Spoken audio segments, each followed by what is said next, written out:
Hello, and welcome to Also Driven. I'm Jim, and Sean is in Slovenia, and that's harder to say than you think. So we arrived in Vermont yesterday, so today I've got a day to myself, but first I have a little message to run. I just dropped my friend Terry off to get his car, which is just there. We're at Arlo's. Arlo's is Imported car center. Imported car center in Burlington, Vermont. And we'll take a quick look around his private collection in a second. A couple of customer cars that are in at the moment. The Peugeot's got some fueling issues, but so far it's had $7,000 spent on it. And we've got a lovely Mercedes-Benz turbo diesel. It's in lovely condition. Let's have a look inside. Having a little look around Arlo's collection here. He's the local guy who does the weird cars of Burlington. They get weirder. This is DS, 2CV. Little Alpha.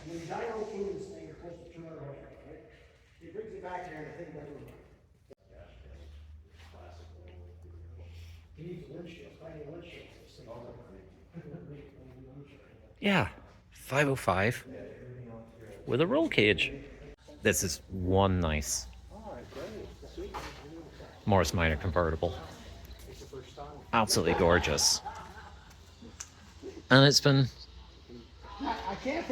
Terry is 76 years of age, and he has a little teenager's car with a little like but exhaust. I think it's really cool. I want to grow old like this. The one thing that's really handy about this car is you get a really good view when you want to film things.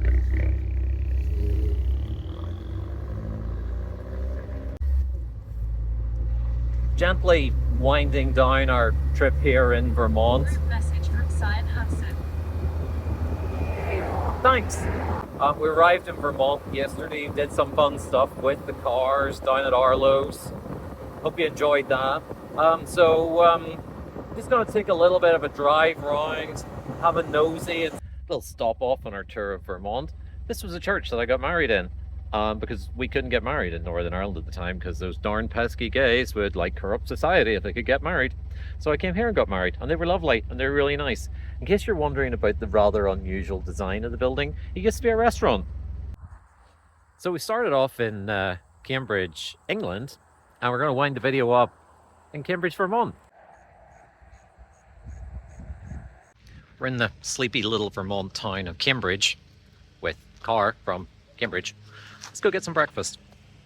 So this is Irish Eggs Benedict. It's the corned beef that makes it Irish, apparently. Yeah, I think we're going to be okay.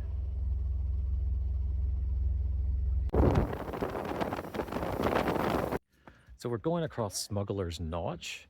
It's an old horse trail that was first discovered in the 1700s by the white settlers that came to Vermont. And it wasn't actually transversed by a car until 1918 when two Fords went over it. And according to local myth, when they got to the other side to Stowe, they were slightly demolished. Anyway, really quite beautiful views. Hopefully the Smart does get demolished.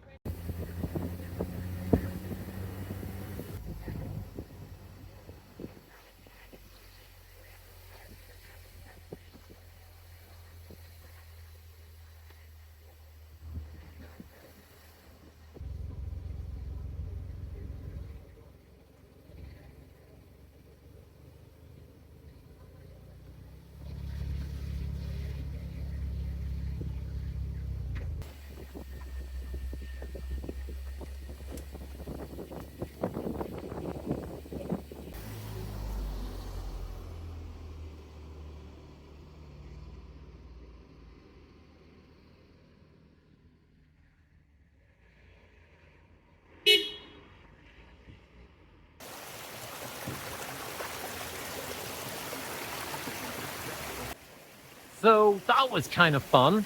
The local authorities have a $4,000 fine if you bring a vehicle up. It's too tight to get through the gap.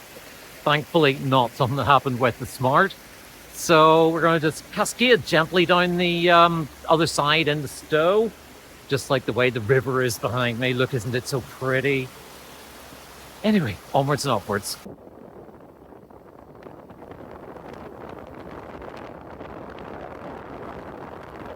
Next stop on the magical mystery tour of Vermont. Have you ever seen The Sound of Music? Well, this is where the Von Trapps ended up. So after the Von Trapps left Austria, they finally came to the United States and ended up in Vermont of all places. This is the family lodge, which is now a hotel. It's weird because we all watched The Sound of Music when we were younger, and it was actually on last Sunday on the ferry from Holyhead to Dublin, and I was watching Maria, and then this is Maria's hotel. Well, it would be rude not to actually stop off and have a little slice of Austria, so we're having latte, which is not Austrian, and this, which I don't know what it is, but we'll pretend it's Austrian. Yeah, I find it really weird that there's people I know who actually knew Maria von Trapp because they were part of the music scene here, and obviously she put a lot of shows and events on in this area of Vermont. And from talking to them, the version that you get from Julie Andrews in the movie, the rather ditzy Maria, is not the Maria they know. She was very Austrian. Anyway, gonna have my coffee, get back in the car, and head off again and see where else we get to.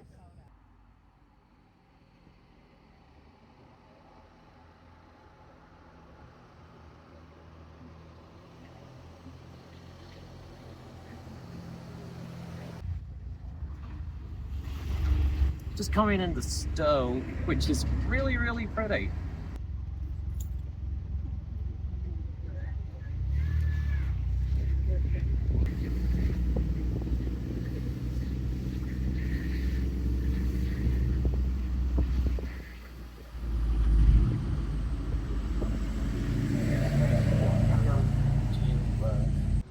Next on our tour of weird Vermont, it's the world's tallest filing cabinet.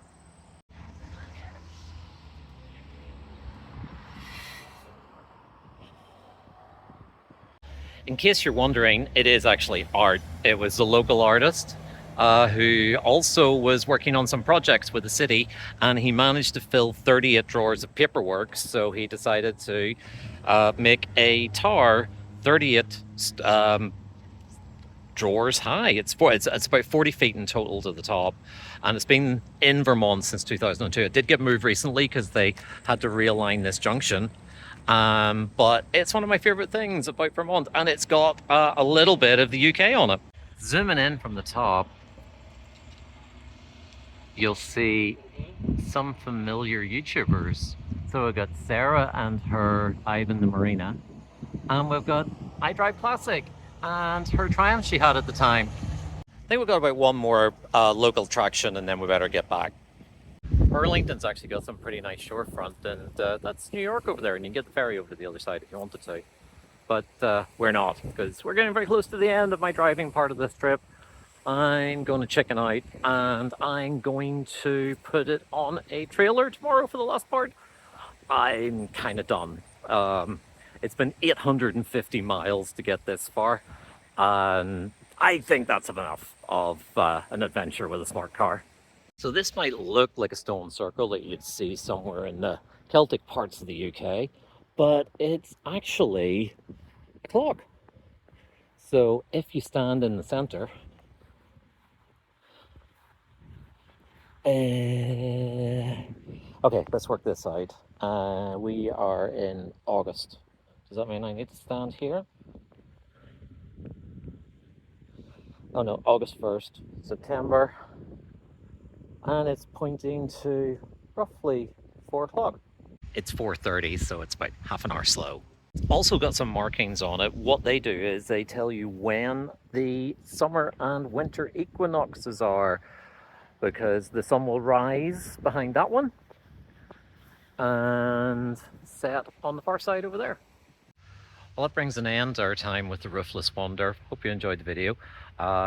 Just got to drop it down to New York, which I'm going to do on truck, as I said, because, you know, there is only so much windscreen. Windscreens are really underrated, you know that? Definitely would advise one. Anyway, thank you for watching, and we'll catch you in the next one.